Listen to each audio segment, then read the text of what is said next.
I think मुझे लगता है कि पॉलिटिकल पार्टीज ने पक्का रीच आउट किया होगा। अगर मैं आ गया कहीं पॉलिटिक्स में तो जो पॉलिटिक्स चल रही है उसके अंदर बड़ी खड़बड़ियाँ हो सकती है। आपका बंदर और पुली वाला एग्जांपल वो I think people talk about it all the time. Recently तो भी कई पॉडकास्ट में वायरल भी हुआ कि वो बंदर आया कहाँ से कहीं। कि वो चीज़ किताब में रहे तो लगे उनको कि ये मेरी किताब, ये मेरी किताब है, मेरी ज़िंदगी की किताब है ये। आपने यूट्यूब कब शुरू किया सर? क्या लॉजिक था? मतलब आप मैं पहले इस ऑनलाइन पर मुझको बिल्कुल यकीन नहीं था। एक साथ पढ़ते हैं, देखते हैं, ये इतनी तेज़ी से आवाज़ें आ रही हैं ऑनलाइन। अब मैं इनकी आलोचना कैसे कर सकता हूँ जब मुझे पता ही नहीं कि इसमें होता है। एजुकेशन में सर एंटरटेनमेंट बहुत ज़रूरी है। आपकी लर्निंग बेस्ट होती है जब आप रिलैक्स्ड रहते हैं, कोई स्ट्रेस नहीं होता आपको। और मुझे एआई के बारे में सीखना है, मुझे जानना है। अगर आप लोग कुछ इस प्रकार का कार्यक्रम करते हो। सो आज हम मिलने वाले हैं वन ऑफ द सुपरस्टार जिनका मैं बहुत बड़ा फ़ैन हूँ। अभी हमारे ऑफिस आए थे तो मैं देखा सर कितने पॉपुलर हैं। Everybody was coming and meeting sir, उनसे ब्लेसिंग ले रहे थे लोग। और जिसने भी इंडिया में कभी भी अगर आपने फिजिक्स की तैयारी करी है, फिजिक्स पढ़ा है आपने, किसी कंप्यूटर एग्ज़ाम की तैयारी करी है तो आपने उनका नाम ज़रूर सुना होगा। आज हम मिलने वाले हैं फिजिक्स के पितामह एस.सी. वर्मा सर से। नमस्ते सर, स्वागत है आपका। नमस्ते, आप thank you. ग्राफी आए, आप बेंगलोर आए, I am really grateful and we are so happy to meet you here. Thank you. I think sir start करने से पहले आई थिंक हमारा और आपका एक कनेक्शन है। आप एक कर्मभूमि रही है कानपुर। मेरा भी लाइफ का फाउंडेशन कानपुर में सेट हुआ। हम पहले बात भी कर रहे थे। मैंने अपनी स्कूलिंग, अपनी कोचिंग मैंने सारी कानपुर से करी। आप भी कानपुर में हैं तो आप आई थिंक नेटिव आपका बिहार है जी, शायद दरभंगा। जी, वहाँ सर आप कानपुर कैसे मूव हुए? मेरा जन्म दरभंगा का है। हाँ। और मेरा जो बचपन है 3 साल, 4 साल, 5 साल, 6 साल तक, हाँ। वो वाला जो बचपन है वो समस्तीपुर में गुजरा है। दरभंगा के पास ही है, थोड़ी दूर पर। और उसके बाद हम लोग पटना पहुंच गए थे। मेरे बड़े भैया पटना में जब उनको जॉब मिली प्रोफेसर की, लेक्चरर मैथमेटिक्स के थे वो, 1957। तब फिर उन्होंने पूरी फैमिली जो थी उसको अपने साथ रखा, क्योंकि उसके पहले तक काफ़ी आर्थिक परेशानियाँ से गुजरे थे। दौर ही था ऐसा। तो उसके बाद फिर उनको लगा कि अब मेरी जॉब हो गई तो हम अब परिवार को अपने साथ रखें और उनको चलाएं। हालांकि उसके बाद भी आर्थिक तंगी का दौर कम नहीं हुआ। हाँ। क्योंकि फिर बड़ा परिवार हो गया जी। मेरी बहनें, माताजी, पिताजी, मैं, सब लोग आ गए वहाँ पे। 230 रुपये की तनख्वाह काम नहीं चलता था। सन क्या है? 1957 57 में उनकी जॉब लगी थी। 58 में हम लोग मूव किए होंगे। मैं 1952 बॉर्न हूँ, तो 6 साल की लगभग उम्र है जिस समय मैं पटना आ गया था। तो मेरा जो एक बड़ा हिस्सा बीता है बचपन का, वो पटना में ही बीता है। क्योंकि 6 साल के पहले तक तो बच्चा ही थे। वहाँ से लेकर के फिर बीएससी तक मैंने पटना में रहा। बीएससी के बाद मैं आईआईटी कानपुर आया, एमएससी का 2 ईयर एमएससी। और उसके बाद फिर कानपुर रच बस गया। तो कानपुर में मैं पहुंच गया। अपनी पीएचडी करने के बाद, एमएससी पीएचडी करने के बाद मैं फिर से पटना गया। 15 साल मैंने पटना यूनिवर्सिटी में भी जॉब किया, लेकिन वो आईआईटी छूटी नहीं। तो फिर बाद में जब उन्होंने हमें असिस्टेंट प्रोफेसर का ऑफ़र किया तो मैंने उसको ले लिया। तब से मैं कानपुर हूँ। तो क्या मैं कह सकता हूँ आप कानपुरिया हैं? नहीं। मैं पटनिया हूँ। वैसे कानपुर के लोगों में ना, मैं तो कानपुर में काफ़ी रहा हूँ, फैमिली भी कानपुर में है, तो एक अलग ही डायनेमिक्स है, अलग ही पर्सनैलिटी कानपुर लोगों के। काफ़ी डायनेमिक हैं, काफ़ी स्मार्ट होते हैं, काफ़ी चालाक होते हैं। बट ये सब होने के बाद भी कानपुर ऐसा शहर डेवलप नहीं हो रहा है। आई थिंक मैं देखता हूँ सिटी आज भी, आई थिंक जब आप सर आए होंगे 20 साल पहले या जब भी है, कुछ खास कानपुर में बदलाव नहीं आया है। फिर भी आप कानपुर रह रहे हैं अभी, तो कानपुर के लिए सौभाग्य की बात है कि आप कानपुर छोड़ के नहीं गए। उसका भी कारण था, क्योंकि आईआईटी कानपुर से मेरा रिटायरमेंट हुआ 2017 में। लेकिन मैं ये स्कूल एजुकेशन सिस्टम में काम कर रहा हूँ लगभग 2003 से। क्योंकि हमने आईआईटी के अंदर में, आईआईटी में जिन लोगों का एडमिशन हो जाता है इतनी बड़ी जेईई की परीक्षा वगैरह करके, उनकी जब मैंने हालत देखी है तो लगा कि नहीं, स्कूल सिस्टम में काम करना ज़रूरी है अभी। तो वो 2003 से लेके 2017 तक का जो 14 साल का पीरियड है, उसके अंदर में स्कूल एजुकेशन में काम करने के लिए मेरे पास एक वहीं के लोकल बच्चों जो उस समय छोटे 8-9 10वीं क्लास में पढ़ रहे थे, ऐसे बच्चे मेरे साथ जुड़े थे और उन्हीं के साथ लगातार मिल करके हमने अपने एजुकेशन का सारा काम किया। तो वो जो टीम मेरी बनी उन बच्चों की जो बड़े हो गए हैं, जो उस समय से लेकर के 14 साल तक मेरे साथ में रहे हैं, उनको छोड़ करके वापस बिहार जाना ये मैंने बिल्कुल उचित नहीं समझा। हाँ, इसीलिए मैंने कानपुर में आपके आई थिंक 2-3 प्रोजेक्ट भी चल रहे हैं, 2-3 आई थिंक जो आपने बताया मुझे अभी, जहाँ पे आप समाज को वापस से गिव बैक कर रहे हैं, सोसाइटी को, अंडर प्रिविलेज बच्चों को आप पढ़ा रहे हैं स्कूल्स में। तो सर अगर आप इतने बड़े रिनोन्ड फिजिसिस्ट, इतना आपका नाम था, आपने सब कुछ ये ग्लोरी, ये फेम, जहाँ पे you can have earned hundreds of crores, आप कोई कोचिंग स्टार्ट कर लेते। आई थिंक आपको 50 ऑफर आए होंगे, सब ने बुलाया होगा कि आओ हमारे यहाँ आओ। वो सब छोड़ के आप इंडिया की रियल प्रॉब्लम सॉल्व करने गए। ये मोटिवेशन कहाँ से आता है? मतलब हम सब पैसे के पीछे भागते हैं कि और बड़ी कंपनी बनाए और बड़ी कंपनी बनाए, बट आपने छोड़ के जो सोसाइटी प्रॉब्लम है, रियल प्रॉब्लम को सॉल्व करने का जज्बा, वो मोटिवेशन कहाँ से आता है आपके अंदर?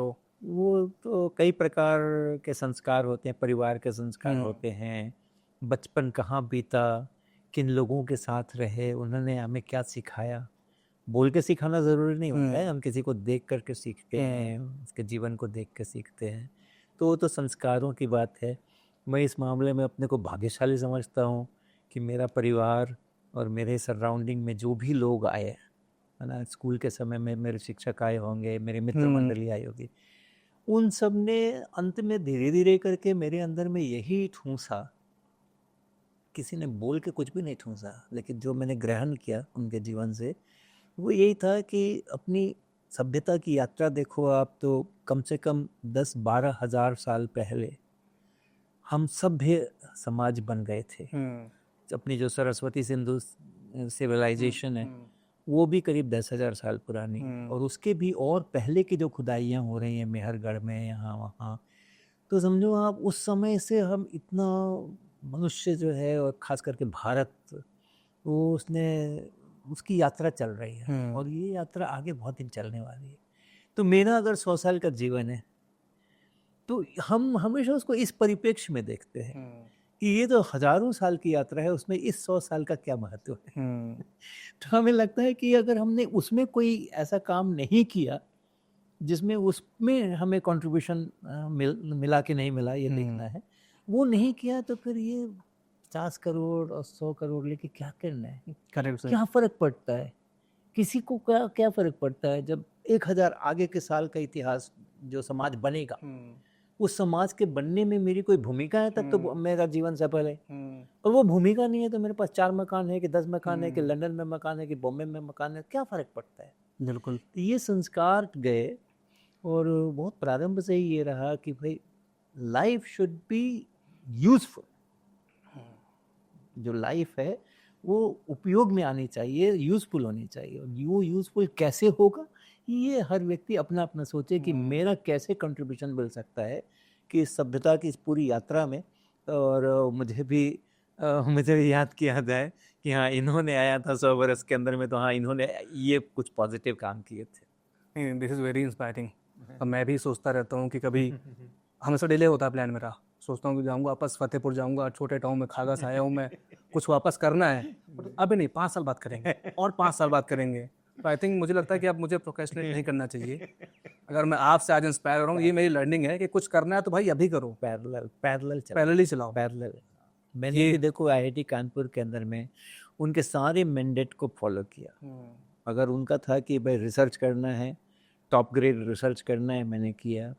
और जो डिपार्टमेंट ऑफ साइंस टेक्नोलॉजी हैं और बाकी की फंडिंग एजेंसीज़ हैं, वहाँ से प्रोजेक्ट्स लेके आना है और उसको आगे बढ़ाना है, वो मैंने किया। टीचिंग करनी है, बीटेक को पढ़ाना है, PhDs को पढ़ाना है, MSCs को पढ़ाना है, वो मैंने किया। जितने काम IITs में अमूमन किसी भी प्रोफेसर को करने चाहिए, वो मैंने पूरी श्रद्धा से किए। लेकिन उसके पैरेलल में ये धारा हमारी अलग से चली कि हम स्कूलों में जा रहे हैं, गाँवों में जा रहे हैं, कस्बों में जा रहे हैं, वहाँ के टीचर्स के साथ इंटरेक्ट कर रहे हैं, वहाँ के बच्चों के साथ इंटरेक्ट कर रहे हैं पैरेलल। अब जब रिटायरमेंट हुआ 2017, तो उसके बाद फिर टोटल इधर शिफ्ट हो गया। वो जो चल रहा था साथ साथ चल रहा था, अब साथ साथ नहीं चल रहा है, अब पूरी तरह से चल रहा है। पैरेलल में शुरू कर। तो अब आप इतना कुछ समाज में बदलाव लेके आ रहे हैं, अपने कैपेसिटी में आप कर रहे हैं, तो अगर आपको बड़ा प्लेटफॉर्म मिलता है, आई थिंक मुझे लगता है कि पॉलिटिकल पार्टीज ने पक्का आपको रीच आउट किया होगा। आप बोलते हुए बढ़िया हैं, आप पीपल पर्सन हैं, लोगों को इंस्पायर भी करते हैं, और मुझे लगता है तो एक एक्स पार्टी ने पक्का ही बुलाया होगा आपको। नहीं, ज़्यादा ऐसा नहीं होता है, क्योंकि लोग जानते हैं कि मैं पॉलिटिक्स के अंदर में नहीं जाऊंगा। हाँ, क्योंकि पॉलिटिक्स जो है वो अच्छी चीज़ है। हाँ। अच्छा एडमिनिस्ट्रेशन होना चाहिए, अच्छा वो सब कुछ होना चाहिए, अच्छे लोगों को पॉलिटिक्स में जाना चाहिए, बिल्कुल। That is very true. लेकिन मेरा पर्सनली क्या है कि हर व्यक्ति को तो आप एक ही उससे नहीं कर सकते ना, हर का अपना अपना टेम्परामेंट है। ये है मेरा क्या है कि मेरे को पूरे समाज को देखना रहता है, और जहाँ आप पॉलिटिकल पार्टी को ज्वाइन करते हैं, आप एक सेक्शन को तो कैटर कर रहे हैं, उसके साथ तो आपके संबंध बने हुए हैं, वो तो आपकी बातें सुन रहे हैं, बाकी के सारे सेक्शंस कट जाते हैं। जैसे ही नाम हो गया कि हाँ ये पॉलिटिकल पार्टी ए में चले गए हैं, तो पॉलिटिकल पार्टी बी वाले जो हैं वो फिर आपकी बात नहीं सुनने वाले। लेकिन मेरे को पूरे सोसाइटी को देखना है, तो एक तो सबको मालूम है कि वो करने वाला मैं नहीं, और फिर भी, और दूसरा ये भी मालूम है कि अगर मैं आ गया कहीं पॉलिटिक्स में, तो जो पॉलिटिक्स चल रही है उसके अंदर में बड़ी खड़बड़ियाँ हो सकती है, हम गड़बड़ियाँ होंगे, लोग जो है सब परेशान होंगे। उससे अच्छा है इनको दूरी रखो। बट ऑफर आया कि नहीं आया सर कभी? ज़्यादातर नहीं आए। हाँ। अब सर बात करते हैं थोड़ा सा एजुकेशन की। जी। एक दौर था जब हम लोग कोचिंग करते थे, मैंने बताया आपको ना कि मैं कानपुर में कोचिंग करता था, एक बैच में 1000 1200 लोग 1500 लोग पढ़ते थे। आज हम बात कर रहे थे कि फिजिक्स मेरे लिए थ्योरी थी, आज आपने क्वेश्चन पूछा, मेरे को आधे कीवर्ड याद है कि हाँ ये सुना सुना लग रहा है। मेरे को पूरा लॉजिक सब भूला हुआ है, बिकॉज हम रट्टा मारते थे, याद करते थे। बिकॉज एक्सपेरिमेंटल फिजिक्स जो आपकी पहली बुक थी, आई थिंक जो आपने दिखाई मुझे, कोर्स था पहला, वो कॉन्सेप्ट था नहीं। बट आज नए ज़माने में देखता हूँ मैं तो काफ़ी सारे नए टीचर्स हैं जो यूट्यूबर्स हैं, they are trying it, they are showing experiments and वो सब करके दिखाते हैं जिससे बच्चा रिलेट कर पाता है। इवन वीडियोज़ भी आ गए जहाँ पे आप नाउ यू कैन विजुलाइज, आसान हो गया पढ़ना समझना। जी। तो ये चेंजेस जो आप लेके आए, आप उस दौर पे लेके आने की कोशिश कर रहे थे। आई थिंक बुक में काफ़ी तक आपने प्रैक्टिकल चीज़ों को लाइफ में इस्तेमाल किया है। आपका बंदर और पुली वाला एग्जांपल वो I think people talk about it all the time. Recently तो भी कई पॉडकास्ट में वायरल भी हुआ कि वो बंदर आया कहाँ से, कहीं आपने देखा था उसको पुली में बैठे हुए, या फिर आपकी कल्पना थी? नहीं, ऐसा नहीं है, बंदर तो दिखते ही रहते हैं, और वो बंदर आए किताब के अंदर इसीलिए हैं क्योंकि भारतवर्ष के अंदर में आप अमूमन किसी टूरिस्ट प्लेस पे जाएंगे, कहीं जाएंगे, मंदिरों में जाएंगे, मंदिरों का देश होता है भारत तो बंदर बहुत मिलते हैं।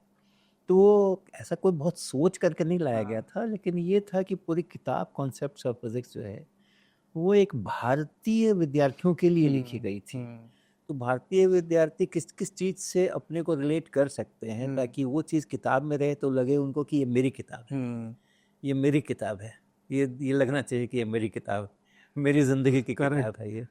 तो उसी के क्रम में वो बंदरों की सारी कहानियाँ आ गई, और फिर जो हमें फिज़िक्स डालनी थी, हमें फिज़िक्स डालनी थी कि भाई ठीक है, टेंशन्स कैसे होते हैं, अगर एक ने दूसरे का हाथ पकड़ कर कोई लटका या कोई ब्लॉक मैंने वहाँ लटका दिया है तो कैसे टेंशन पैदा करेगा, तो उन सब की जगह पे मैंने वो बंदर डाल दिए, तो फिजिक्स वही हो रही है। कहीं पे बेलन भी डाला है आपने? हाँ जी, बेलन भी कहीं एग्जांपल लिया है, कई तरह की डिटॉल का, कई तरह की चीजें, कई तरह की, तो रिलेटेबल है ना काफी। लगता है कि हाँ ये फिजिक्स मेरे आसपास हो रही है, घट रही है मेरे पास दुनिया में, जिसको मैं समझ सकता हूँ। और बंदर समाज को कोई रॉयल्टी जाती है क्या? बंदर समाज को, बंदर समाज की प्रसिद्धि हो रही है।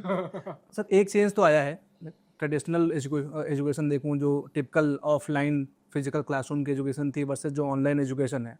आई थिंक आपका भी ये पर्पज़ था कि education should be accessible and affordable, तो वो ऑनलाइन आज आने के माध्यम से हो रहा है। वो आप देखिए आज बहुत सारे यूट्यूबर्स हैं, टीचर्स हैं।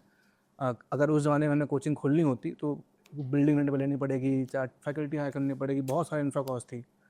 एजुकेशन अफोर्डेबल तो हो गई है, बट क्या क्वालिटी एजुकेशन डिलीवर हो पा रही है ऑनलाइन में? क्या एक गैप है क्या? यही दिक्कत की बात है। दिक्कत की बात यहीं पर है कि इतने सारे यूट्यूबर्स हो गए, इतने सारे लोगों ने पढ़ाना शुरू कर दिया। अब उनमें कुछ लोग होंगे बहुत कॉम्पिटेंट होंगे, कुछ लोग होंगे जो लेस कॉम्पिटेंट होंगे, कुछ लोग होंगे जो कि सोचते हैं कि हम कॉम्पिटेंट हैं लेकिन है नहीं। तो वो सारा सब कुछ भर गया है। उसमें से ठीक प्रकार का चुनाव होना, ठीक प्रकार से, और जो बच्चे पढ़ रहे हैं उनमें इतना विवेक तो हम एक्सपेक्ट नहीं करते हैं कि वो डिफरेंशिएट कर सकें कि हाँ ये वाला ठीक है और ये वाला ठीक नहीं है। तो ये समस्या तो है, और ये इंटरनेट की पूरी समस्या है। इंटरनेट में गूगल सर्च में भी आप जाओ तो एकदम इतने ढेर सारे वो खुलते हैं, किसी भी कुछ भी प्रश्न आप पूछो, कोई भी चीज़ के बारे में जानना चाहो तो इतनी सारी साइटें खुलती हैं, क्योंकि हर कोई ये .com और वो .com और वो टॉपर्स का, तो ये फलाने का, तो ये प्रैक्टिस का, इतने सारे हैं, तो आदमी खो जाता है, बच्चा खो जाता है। तो मैं खुद ही खो जाता हूँ कभी, अगर मुझे कुछ गूगल सर्च करना होता है तो मैंने तो अपने लिए एक रूल बना रखा है कि अगर मैंने कुछ पूछा गूगल सर्च में,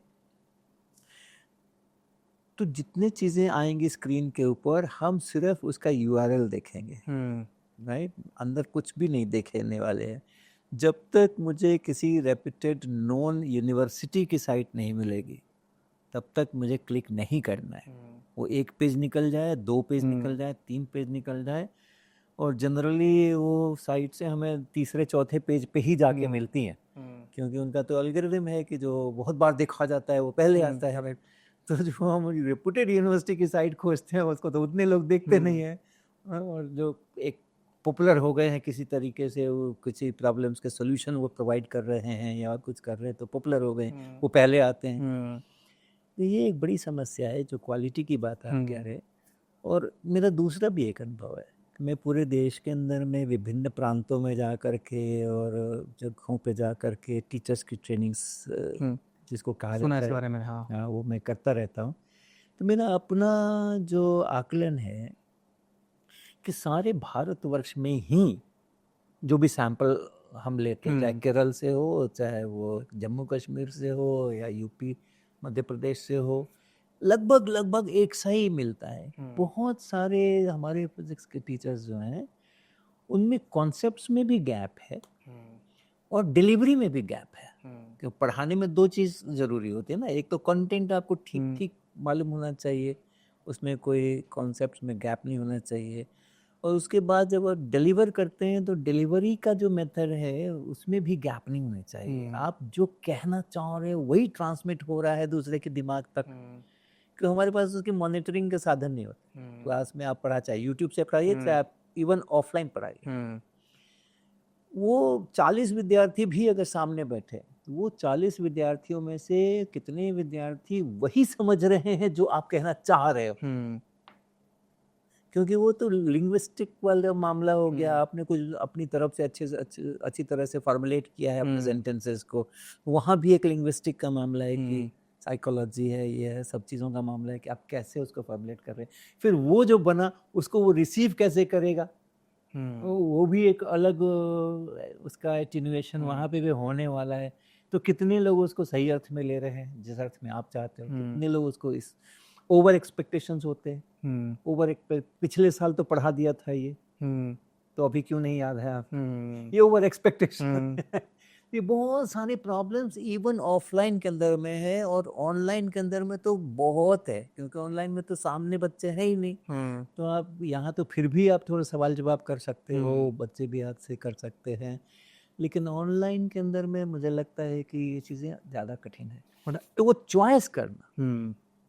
चॉइस करना कि भाई कौन से शिक्षक हमारे हैं जो कि हमें सही पढ़ा पा रहे हैं और हमारे तरक्की करा पा रहे हैं, और कौन है जो कि हमें केवल कुछ प्रॉब्लम सॉल्व करने के तरीके सिखा पा रहे हैं। तो ये प्रॉब्लम है। बट एक तो ये भी फायदा है इसमें कि बच्चे के पास ऑप्शन बहुत सारे हैं। यही तो दिक्कत है। यही तो दिक्कत है। आप मुझको एक बहुत बड़े मेले में ले जाकर डाल दो, जिस मेले को घूमने में मुझको 6 घंटे लगने वाले हैं, और मेरे पास 2 ही घंटे का समय है मेले में से सामान खरीदने के लिए। बट बच्चा चूज कर पाता है ना कि मेरे लिए रिलेटेबल कौन है, मुझे अपनी तरीके से अपने पेस से सीखना है। हाँ, बट वो अच्छा आप कह रहे हो, वो क्षमता बच्चे पास अभी नहीं है समझने की। नहीं है उसके पास। जब तक वो वो उसको आइडेंटिफाई करेगा तब तक तो समय ही निकल जाएगा उसका। वो कठिनाइयाँ हैं। आपने यूट्यूब कब शुरू किया सर? क्या लॉजिक था, मतलब आप? देखिए क्या था कि मैं पहले इस ऑनलाइन पर मुझको बिल्कुल यकीन नहीं था। 2013-14 वगैरह में जबकि इसकी चर्चा ज़्यादा होने लगी, ये कानों में बार बार होने लगा कि वो ऐसे होता है कि एक टीचर फ्लोट करता है और दुनिया भर के स्टूडेंट्स उसको एक साथ पढ़ते हैं, देखते हैं। तो मुझको उस पर बिल्कुल भी भरोसा नहीं था कि उसमें से कोई एक्चुअल डिलीवरी हो सकेगी। मुझे लगता था कि सब बेकार की चीज़ें हैं। जब तक बच्चा मेरे सामने नहीं है, जब तक मैं थोड़ा सा प्रोब करके और ये जानने की कोशिश नहीं कर रहा हूँ कि मेरे अपनी टीचिंग का ये स्टाइल हमेशा रहा है कि मैं कोशिश करता हूँ जानने की कि लोग जो है मेरी बात को वही समझ रहे हैं कि नहीं समझ रहे हैं। मॉनिटरिंग में करता हूँ। अच्छा सा मैंने लेक्चर दे के मैं खुश नहीं होता हूँ। मैं खुश तभी होता हूँ जब मेरे पूछे हुए प्रश्नों के जवाब से मुझे लगता है कि बच्चे ने समझा, और नहीं समझा तो हम दोबारा तिबारा दूसरे तरीके से तीसरे तरीके से समझा देंगे। हाँ। अब ऑनलाइन में वो कुछ होने वाला नहीं है, तो I was kind of A critic. जब मेरा रिटायरमेंट नज़दीक आने लगा तो हमने 2016 वगैरह में 1 साल करीब बाकी था, तो मैंने सोचा कि भैया ये इतनी तेजी से आवाज़ें आ रही हैं ऑनलाइन ऑनलाइन ऑनलाइन, अब मैं इनकी आलोचना कैसे कर सकता हूँ जब मुझे पता ही नहीं कि इसमें होता क्या है। एग्जैक्ट एक्सपीरियंस मुझे नहीं है, मैं सोच के केवल कह रहा हूँ कि ये ठीक नहीं है। तो फिर मैंने अपने जो वहाँ पर हमारे IIT कानपुर में एक प्रोफेसर थे जो इस तरह के कोर्सेज वगैरह करते थे ऑनलाइन वाले, उनको मैंने कहा कि मुझे सिखाओ कि क्या होते हैं, कैसे कोर्सेज दिए जाते हैं, और फिर क्या उसके कैसे मॉनिटरिंग होती है, कैसे उसका इवैल्यूएशन होता है, असेसमेंट होता है, सब हमें सिखाओ। क्योंकि मुझे पता था कि एक बार जहाँ मेरा रिटायरमेंट हो गया, मैं IIT कानपुर से बाहर हुआ, फिर मुझे सिखाने वाला कोई नहीं होगा। तो अपने सीखने के लिए, ताकि मैं आलोचना करूं तो मेरे पास पक्की जानकारियां हैं कि क्यों मैं आलोचना कर रहा हूँ, इसके लिए मैंने उनसे संपर्क किया, उन्होंने मुझे सिखाया।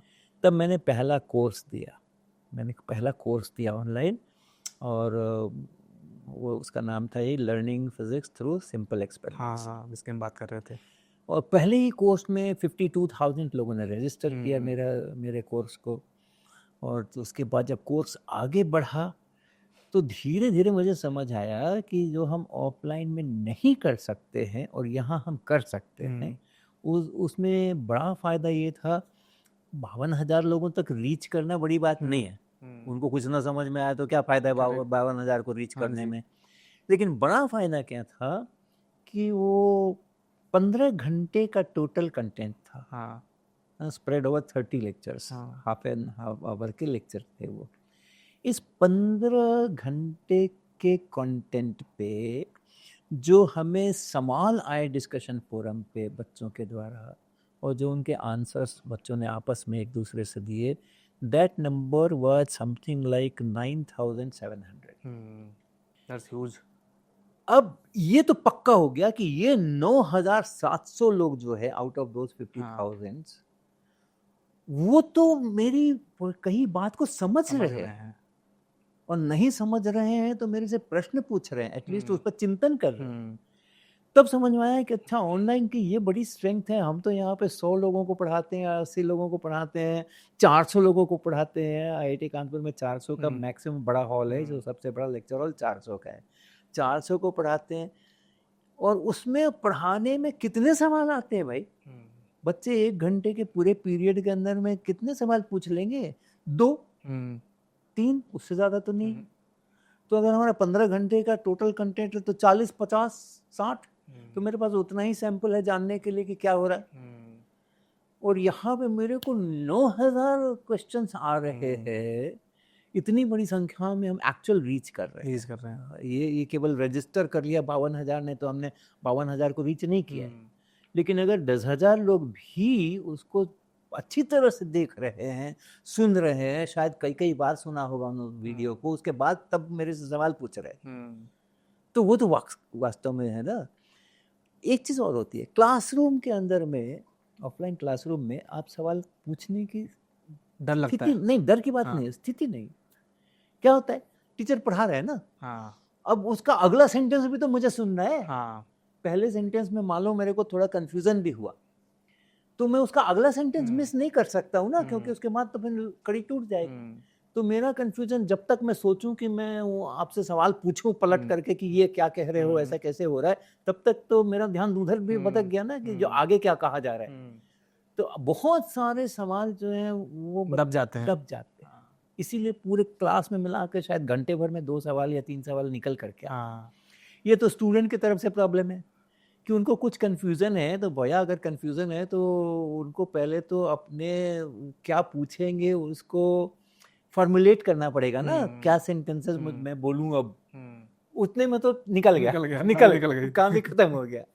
फिर टीचर को भी समस्या, अगर स्टूडेंट ने कुछ पूछा है तो क्या शिक्षक ने समझा है कि वो क्या पूछ रहा है। ये दोनों साइड से है।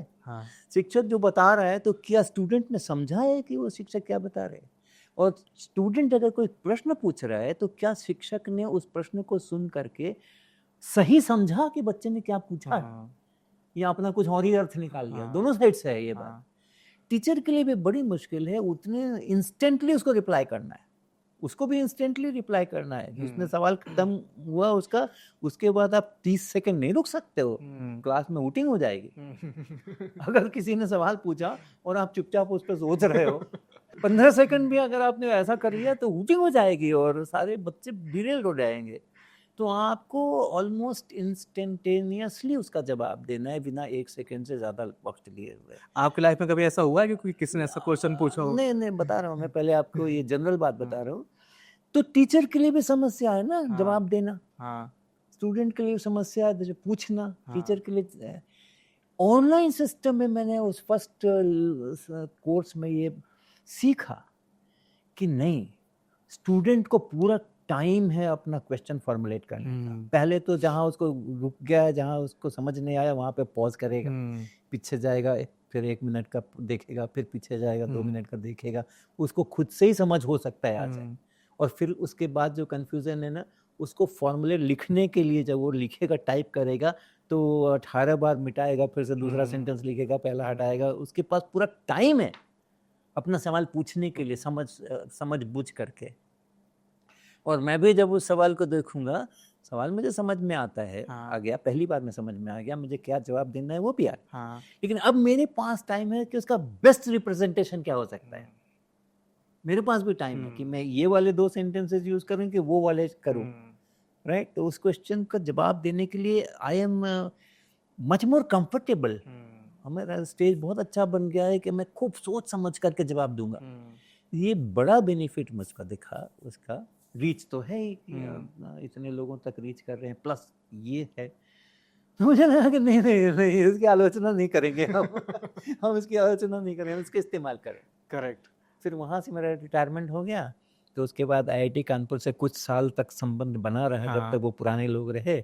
तो उस समय में मैंने कई सारे इस तरह के ऑनलाइन कोर्सेज दिए जो बहुत सफल हुए।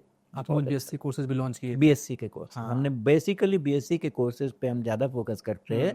अगर मुझे कोर्स देना है, पूछने को तो 8वीं क्लास का भी बच्चा कुछ पूछेगा तो मुझे उतनी खुशी होती है उसको बताने में, बल्कि ज़्यादा खुशी होती है बताने में। लेकिन स्कूल सिस्टम के अंदर में क्या है कि बहुत सारे लोग हैं, जैसे आप कह रहे हैं, बहुत सारे यूट्यूबर्स हैं, लोग दे रहे हैं कोर्सेज, तो वहाँ पे लोगों को मिलता है। लेकिन ये जो एक UG का अपना, ये अंडरसर्व्ड है, बहुत कम लोग हैं, स्कोप बहुत कम है। तो मैं वहाँ पे काम करना चाहता हूँ। कॉलेजेस की आजकल जो स्थितियाँ हैं उसके अंदर में उनको वहाँ क्लासरूम में पढ़ाई नहीं मिल रही है, ऑनलाइन सपोर्ट नहीं है, तो कहीं के नहीं रह रहे हैं हमारे BSc के स्टूडेंट। तो मैं उसी पर फोकस करता हूँ। भले ही मेरी टोटल संख्या जो आ रही है वो कम आए, लेकिन इसलिए भी कि उन UG के स्टूडेंट्स में से मुझको एजुकेशन सिस्टम के टीचर्स मिलने वाले हैं जो आज BSc MSc कर रहे हैं। उनमें से ही मुझको शिक्षक मिलने वाले हैं, स्कूल के लिए, कॉलेज के लिए, यूनिवर्सिटीज के लिए, इंस्टीट्यूट्स के लिए। तो इसलिए उस पर ज़्यादा मेरा भावनात्मक संबंध रहता है BSc के लेवल के ऊपर। इसलिए मैंने BSc के कोर्सेज देना ज़्यादा पसंद किया है। और आपके कोर्सेज में आपने बताया था मुझे 90% कंप्लीशन रेशियो। तो बहुत ही अनयूजुअल है ये। हमारे पास तो सब 10,000 से ज़्यादा लोग कोर्स आते हैं, 2 लाख टीच क्रिएटर हैं। मैंने 90% काफ़ी कम लोगों को देखा हुआ है। यूजुअली आप देखिए इंडस्ट्री का स्टैंडर्ड है कि 15-20% रहता है कोर्स कंप्लीशन रेशियो। तो 90% अगर आप कोर्स देख रहा है, मतलब जो आप सिखाना चाहते हो और जो वो सीखना चाहता है वो 100% मैच हो रहा है। एंड एजुकेशन में सर एंटरटेनमेंट बहुत ज़रूरी है। बच्चों को लगातार आधे घंटे इंगेज करके रखना। आप जब समझाते हो ना, तो आप उसमें बच्चों को समझते हो, उसके माहौल को समझते हो, फिर आप उसको थोड़ा सा बनाते हैं ताकि बच्चा इंटरेक्ट करे। कुछ लोग होते हैं बहुत सीरियस पढ़ाते हैं, वहाँ बच्चा डर के सिर्फ बैठा रहता है, क्वेश्चन नहीं पूछता।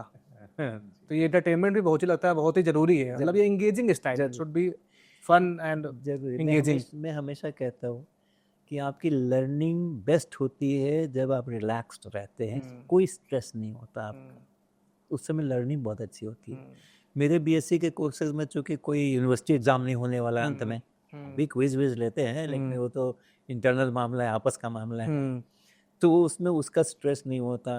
प्लस सब्जेक्ट को सीखने का भी स्ट्रेस नहीं होना चाहिए। बहुत मुश्किल से समझ में आ रहा है, दिमाग बहुत कंसंट्रेट करना पड़ रहा है सीरियस चीज़ें हैं, उसमें करना पड़ेगा, कंसंट्रेट करना पड़ेगा। लेकिन आप चाहो कि 30 मिनट्स तक, 40 मिनट्स तक, 50 मिनट्स तक बच्चा वैसा ही ध्यान लगा करके और उसको सुनता रहे, वो तो संभव ही नहीं है।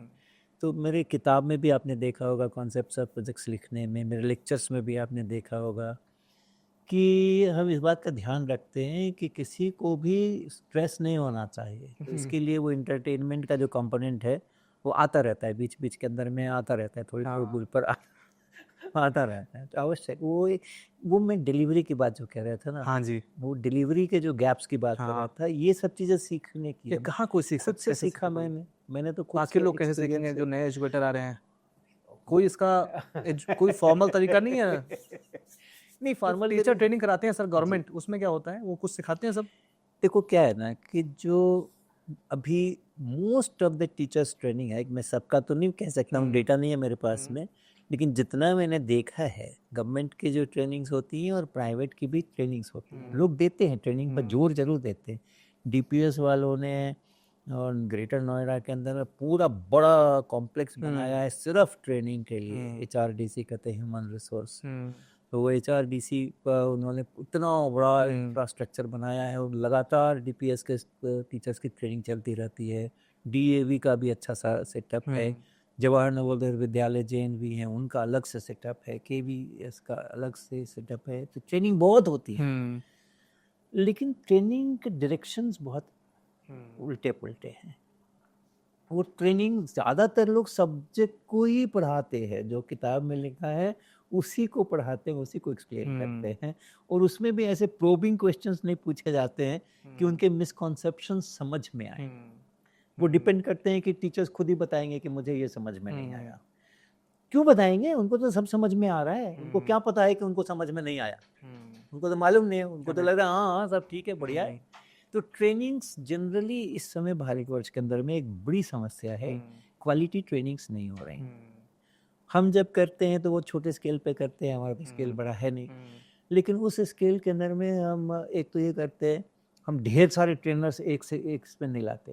आप देखेंगे जितनी भी ट्रेनिंग्स होती हैं, 4 दिन की ट्रेनिंग हो रही है, 5 दिन की ट्रेनिंग हो रही है, और जो रिसोर्स पर्सन बुलाए जा रहे हैं ट्रेनिंग देने के लिए, उनको कितना टाइम मिल रहा है? एक व्यक्ति को 1.5 घंटे, और अगर 2 पीरियड ले रही तो 3 घंटे, इससे ज़्यादा तो होता ही नहीं है। हाँ, तो भाई आपने दिन भर के अंदर में अगर आपको 4 सेशंस लेने हैं तो या तो 4 रिसोर्स पर्सन से आपका आमना सामना होगा, और या तो 2 से तो कम तो होना ही नहीं एक दिन में। फिर दूसरे दिन और नए आएंगे, तीसरे दिन और नए आएंगे, चौथे दिन और नए आएंगे। हर ट्रेनर का अपना अपना स्टाइल है, तो आप तो उसी में घूमते रहोगे कि क्या उसमें सीखना विखना होता नहीं।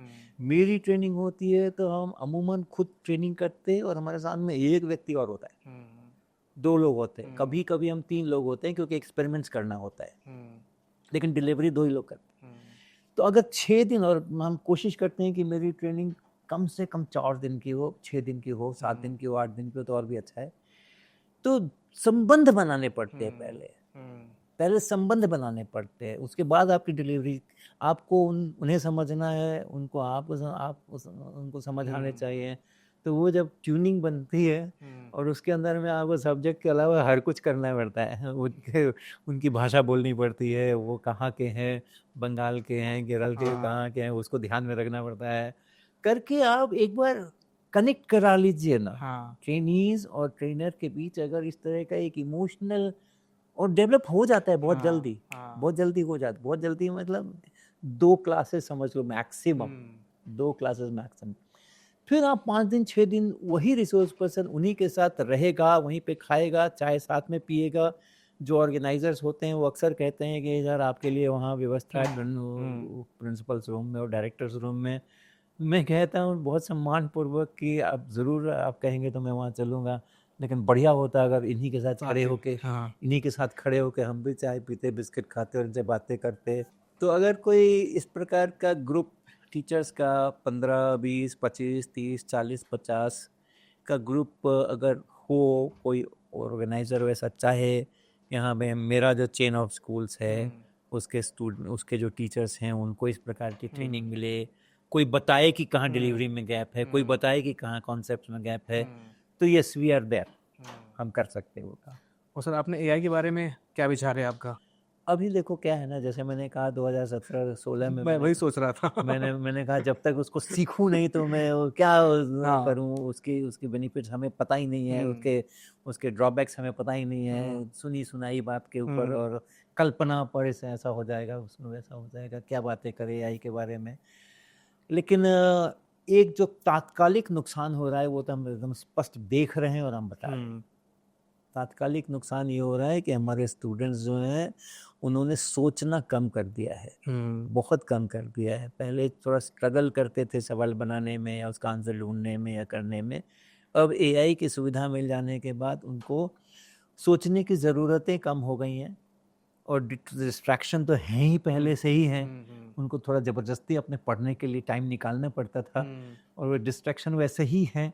और ये पढ़ने वाला जो टाइम है जिसमें कि उनको सवाल बनाने में वक्त लगता था, एक एक सवाल के ऊपर माथापच्ची करते थे, वो घट करके एकदम श्रिंक हो गया है। फटाक से लिखो और फटाक से उत्तर मिलता है। तो हमारी जो एक बड़ा समुदाय है, छात्र समुदाय, उसने सोचना कम कर दिया है, बहुत कम कर दिया है। ये एक बड़ा नुकसान तत्कालिक हो रहा है। भविष्य के अंदर में एआई से कितना फ़ायदा होगा या नुकसान होगा वो तो अलग बात है, लेकिन अभी इमीडिएटली ये हो रहा है। तो मैं यही कहता हूँ सेंटेंस बच्चों से कि आप एआई का उपयोग सीखने के लिए करो, सीखने से बचने के लिए मत करो, है ना। अभी जो हो रहा है वो सीखने से बचने के लिए, हमें सीखना ना पड़े, हमें ज़्यादा समझना ना पड़े, हमें ज़्यादा माथापच्ची ना करना पड़े, इसके लिए आप एआई की सहायता ले रहे हो और उसको करने से आप अपने दिमाग को कमज़ोर कर रहे हो। तो ये एक चीज़ तो हमें तुरंत दिखाई पड़ रही है। और मुझे एआई के बारे में सीखना है, मुझे जानना है। अगर आप लोग कुछ इस प्रकार का कार्यक्रम करते हो जिसमें कि एक आम आदमी को, पढ़े लिखे लेकिन एक आम आदमी जो कंप्यूटर का कोई बैकग्राउंड ज़्यादा नहीं है, वो अपना नॉर्मल लैपटॉप पे ईमेल वगैरह देखना चाहता है, यूट्यूब में जा सकता है, गूगल सर्च कर सकता है, वहाँ पे एआई को खोल करके और चैट जीपीटी कर सकता है, गूगल जेमिनी कर सकता है। तो उस व्यक्ति को अगर आप एआई की थोड़ी बारीकियाँ बता सकेंगे, ऐसा कोई कोर्स अगर डिज़ाइन करते हैं महीने 2 महीने का, 1 महीने का, 15 दिन का, I will be happy to join that and learn कि ये क्या भला क्या है। हम लोग काफ़ी कुछ एआई में कर रहे हैं तो हमें जो आपने बोला कि हमें एआई को ऐसे यूज़ करना है जिसमें टीचर को सप्लीमेंट करे, वो ना कि रिप्लेस करे। तो एआई जो है वो टीचर को सप्लीमेंट करेगा। अब टीचर तो 24/7 अवेलेबल नहीं। आपके पास तो 50,000 लेटर आते थे, आज भी आपके पास हज़ारों ईमेल आती हैं, आप बैठ के क्या रिप्लाई करते हैं। तो अगर ऐसे प्रोसेस जहाँ पे चीज़ें ऑटोमेट हो सकती हैं, वहाँ पे हम एआई को यूज़ कर सकते हैं आपका टाइम सेव करने के लिए। अब बच्चे को, अगर बच्चा कुछ पढ़ रहा है और बच्चे को पढ़ते हुए कुछ चीज़ डाउट है और डाउट क्लियर नहीं हो पा रहा है, टीचर को भेजेगा, टीचर रिप्लाई करेंगे 2 दिन में, बच्चे का पूरा डिसिप्लिन ब्रेक हो जाता है। तो वहाँ पे दे कैन यूज़ एआई कि मुझे ये हेल्प कर दीजिए। बट हाँ, बच्चों को इतना कॉन्शियस होना पड़ेगा। जो है सोसाइटी, आपने बोला पॉइंट कि हाँ, अगर सारे काम एआई से करा लोगे तो आप एग्जैक्टली करोगे क्या? और अगर जो सारे काम एआई से कराएगा उसको फिर एआई रिप्लेस भी कर देगा ना। तो we have to be conscious, हमें एआई को कैसे यूज़ करना है अपने फेवर के लिए, अपने एडवांटेज के लिए। और वो आई थिंक हमें कहीं ना कहीं eventually in 5-10 years we have to. देखो अभी मुझे ऐसा लगता है कि एक बहुत सीधा सा वर्किंग रूल शायद बन सके, थंब रूल। मुझे चूंकि एआई का बहुत ज्ञान नहीं है इसलिए ऑथेंटिक तो नहीं कहूँगा, लेकिन एक थंब रूल मुझे ये नज़र आता है, चिंतन के लिए कभी भी एआई को यूज़ मत करें। ओके, बट जो मैनुअल वर्क होते हैं उसके लिए आप यूज़ करें। करेक्ट। जो मैनुअल वर्क है जिसमें सोचना नहीं, जो रिपीटेटिव है सर। आप सवाल बना रहे हैं ना, मान लो ग्राफ खींचना है मुझे, या कोई कैलकुलेशंस करना है मुझे, कोई एक सीरीज सम करना है मुझे, ये सब जो हम कैलकुलेटर से करते हैं या तो छोटे छोटे मोटे प्रोग्राम से करते हैं, तो उसमें मैं सीखने सीखने का कोई झंझट नहीं है। वो बीच के अंदर में अब मुझे एलसीएम एचसीएफ निकालना है, मैं 8वीं क्लास का स्टूडेंट नहीं हूँ, मैं 12वीं क्लास का स्टूडेंट हूँ, लेकिन कुछ आया जिसमें कि एक ऐसा प्रॉब्लम है जिसमें मुझे एचसीएफ निकालना है। अब उस समय मैं वो भाग लगा करके और इतना शेष बचा और उतना ये हुआ वो हुआ, फिर उसका उसके साथ एआई को दे दो काम, दैट इज ओके। लेकिन जहाँ कहीं भी जैसे आपने कहा डाउट आ गया, वो टीचर को भेजेगा। क्यों टीचर को भेजेगा? वो डाउट पे खुद क्यों नहीं सोचेगा? किताब को 4 बार क्यों नहीं पढ़ेगा? लेक्चर हुआ है उसको क्यों नहीं 4 बार देखेगा? अगर उसको ऑनलाइन में अवेलेबल है मान लो लेक्चर, उसमें डाउट हो गया है, तो उसको क्यों नहीं पलट करके वो पॉज करके और वापस जा करके 4 मिनट पीछे से फिर से क्यों नहीं देखना चाहिए उसको? वो नहीं देखता है। मैं तो हमेशा कहता हूँ स्टूडेंट्स को, सबसे पहले जब एक तो प्रश्न आने चाहिए, मन में प्रश्न आने चाहिए। प्रश्न क्यों नहीं आते हैं? प्रश्न नहीं आते हैं, लोगों के प्रश्न आते ही नहीं है, मन में ही नहीं आते हैं प्रश्न। तो सब ठीक है ओके। और जब प्रश्न आएंगे ओरिजिनल आपके मन में प्रश्न आएंगे, तो उसके जवाब किसी के पास नहीं मिलने वाले हैं। आप किसको पूछ लोगे? ओके। तो आप खुद से सोचो, सबसे पहला है कि आप खुद से अपने प्रॉब्लम का हल खुद से निकालो। उसके लिए आप पढ़ाई करो, उसके लिए आप देखो, किताबें देखो, पहले करो। फिर वहाँ से नहीं हो तब फिर अपने फ्रेंड सर्किल में जाओ, उनके साथ में डिस्कस करो। हो सकता है कि वो डिस्कशंस में से निकल करके आ जाएगा, जो पहले लोग करते थे ऐसे होता था। राइट। और उसके बाद नहीं हो तब फिर टीचर के पास जाओ, और उसके बाद नहीं हो तो फिर और किसी के पास जाओ। तो वो पूरा प्रोसेस शॉर्टकट करके और पट से क्वेश्चन लिखा, जो डाउट मन में आया उसको लिखा और उसको आंसर मिल गया, वो ठीक नहीं है ना। हम ग्राफी में सर इसी प्रॉब्लम को सॉल्व करने के लिए जो एआई अवतार बना रहे हैं, टीचर का एआई अवतार, अब उसमें हम उसको इंस्ट्रक्शन दे सकते हैं कि अगर बच्चा क्वेश्चन पूछता है तो आपको तुरंत आंसर नहीं देना है, आपको बच्चे को प्रोब करना है, उसको हिंट देना है कि अच्छा आप ये फंसे हुए हो, बताओ क्यों, सोचो क्यों फंसे हुए हो। तो हम एआई को हमें कैसे यूज करना है ऐसे हम उसको कस्टमाइज कर सकते हैं। तो उस फीचर ऐसा बनाएंगे जिसमें कि हम बच्चों को बोलेंगे आप उसको प्रोब करो, उसको हिंट दो और उसको रास्ता दिखाओ, गाइड करो, रास्ता दो मत। तो वैसा कुछ हम बिल्ड कर रहे हैं। तो एआई की दुनिया से लिमिटलेस है, कैपेबिलिटीज लिमिटलेस हैं, बट हर किसी को सोचना है कि मुझे एआई को इस्तेमाल कैसे करना है। अब एज ए इंडस्ट्री हमें एजुकेशन में कैसे इस्तेमाल करना है, that we are deciding, and by talking to you, आप लोग से बात करके, बाकी टीचर से बात करके हम फिगर आउट कर रहे हैं हमें इसको डायरेक्शन कैसे देनी है, जहाँ बच्चों को हेल्प करे, टीचर को सप्लीमेंट करे और बच्चों के लिए शॉर्टकट ना बने बस ये। अब समस्या क्या है ना कि ये जो इंडस्ट्री है, जैसे आप भी कर रहे हैं, तो आपकी भी कंपनी है, ये जो इंडस्ट्री है उस इंडस्ट्री का प्राइम गोल क्या है? उसका प्राइम गोल है बेनिफिट, मॉनेटरी बेनिफिट। तो जिस तरह वो सिगरेट के ऊपर लिखा रहता है ये स्वास्थ्य के लिए हानिकारक है, लेकिन फिर भी लोग बेचते हैं और फिर भी लोग उससे लाभ कमाते हैं, है ना? तो अगर ये दृष्टि रहेगी हमारी इंडस्ट्री में, तो उनके लिए लाभ कमाने का जरिया यही है कि इस रास्ते पे न जाएं जो आप बता रहे। इमीडिएट रिस्पांस, जिसको जो कंपनी उनको इमीडिएट रिस्पांस देने वाली है, उसको वो उस पर बच्चे ज़्यादा कूद पड़ेंगे। और जो आपके एक सवाल का जवाब देने के लिए 1000 बार वो खुद सवाल आपसे करेगा और फिर आपसे जवाब दोगे, फिर आपसे तीसरा सवाल करेगा, जरा सा आगे पढ़ाएगा, बच्चे वहाँ नहीं जाएंगे। ओके। तो ये जो सारी इंडस्ट्री है वो इस बात को रियलाइज शायद नहीं करेगी, क्योंकि उनको वो सेंसिटिविटी नहीं है कि मेरे जनरेशन का क्या हो रहा है, मेरे देश का क्या हो रहा है, मेरे यूथ का क्या हो रहा है। ये समस्या है। बट कॉन्ग्रेचुलेशंस कि आपके पास वो दृष्टि है और आप इस अनुसार अपना प्रोडक्ट इस प्रकार से आप बनाने की कोशिश करेंगे, तो बहुत अच्छी बात है। All the best to you. Thank you so much. And final question, कोई एडवाइस इमर्जिंग सर टीचर्स को, एजुकेटर्स को, कि कैसे जो हिस्ट्री आपने क्रिएट करी वैसी लेगेसी वो बिल्ड कर सकें, किस तरह से पढ़ाएं? आई थिंक जो सोच है आपकी, वो सोच आज के बारे में बहुत लोगों में मिसिंग है। मैं तो आज इंस्पायर हुआ हूँ उससे, मैं डेफिनेटली कुछ उसको इम्प्लीमेंट करूँगा to give back to society.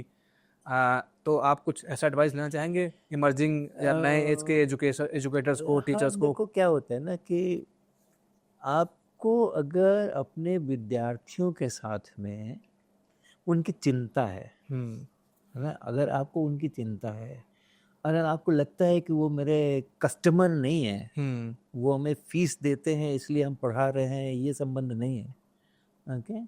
Fees अपनी जगह अलग है, बिल्कुल टोटली अलग है, लेकिन हम हमारे बच्चे हैं, वो हमारे देश के बच्चे हैं, हमारे आगे 5 साल के बाद वो बड़ी बड़ी कंपनियां खोलने वाले हैं आप लोगों के तरह से, और कुछ करने वाले हैं, कुछ अच्छा काम करने वाले हैं। वैसा अगर इमोशनल अटैचमेंट हम अपने स्टूडेंट्स के साथ में बना के रखेंगे तो फिर ऑटोमेटिकली हमारी जो टीचिंग के तरीके हैं, स्टाइल है, हम मेहनत करेंगे, फिर उसके लिए घर में पढ़ेंगे, ओके। हम घर में पढ़ेंगे, अगर फिज़िक्स की बात करेंगे तो हम उसके लिए कुछ एक्सपेरिमेंट डिज़ाइन करेंगे जो हम अपने यूट्यूब के कैमरे के सामने में बना के दिखाएंगे, या फिर हम ऐसे क्वेश्चंस बनाएंगे जिसमें कि बच्चों का और विकास होगा, कुछ नए क्वेश्चंस बताएंगे। परीक्षा के लिए तैयारी कराना वो भी एक चीज़ है, कंपनीज उसके लिए बहुत समय में इंडस्ट्री पूरी इस परीक्षा की तैयारी उस परीक्षा की तैयारी में लगी हुई है, बट वो जो है बड़े परिप्रेक्ष्य में देखो तो बहुत छोटा गोल है, वो बहुत छोटा गोल है। हमें लोगों का कैपेसिटी बिल्डिंग करना है, हमें लोगों का कैपेसिटी बिल्डिंग करना है, उसको योग्य नागरिक बनाना है, हमको उसको कॉम्पिटेंट पर्सन बनाना है, एकेडमिकली उसको एनरिच करना है। अगर ये भावना रहेगी ना तो हम अपने आप को एनरिच पहले करेंगे, अपने आप को हम एनरिच, मेरे मन में फिर सवाल आएंगे, बहुत सारे सवाल आएंगे जो कि हम ओवरलुक कर देते हैं किताब पढ़ के समय आएंगे, अपने आप बाकी की चीज़ें हो जाएंगी। सो जो रिलेशन है स्टूडेंट का और टीचर का, वो बहुत क्लियर होना चाहिए हमारे मन के अंदर में, कि हम, बोला जाता है ना कि भविष्य के ये निर्माता है, टीचर को बोला जाता है भविष्य के निर्माता है, आगे आने वाली कैसा मेरा देश चलेगा, कैसी हमारी दुनिया चलेगी, वो है। तो ये सेंसिटिविटी अगर अपने स्टूडेंट्स के साथ में हम एज ए टीचर रखेंगे तो हम अपने आप को इम्प्रूव करते चले जाएंगे, नेचुरली हो जाएगा फिर वो। Naturally. Cool, I think thank you so much sir, बहुत मजा आया आपसे बात करके, बहुत सारी लर्निंग्स मिली। आई थिंक नए जमाने के एजुकेटर्स को बहुत हेल्पफुल होगा ये video and podcast. Thank you so much sir. Okay, चलो, नमस्ते।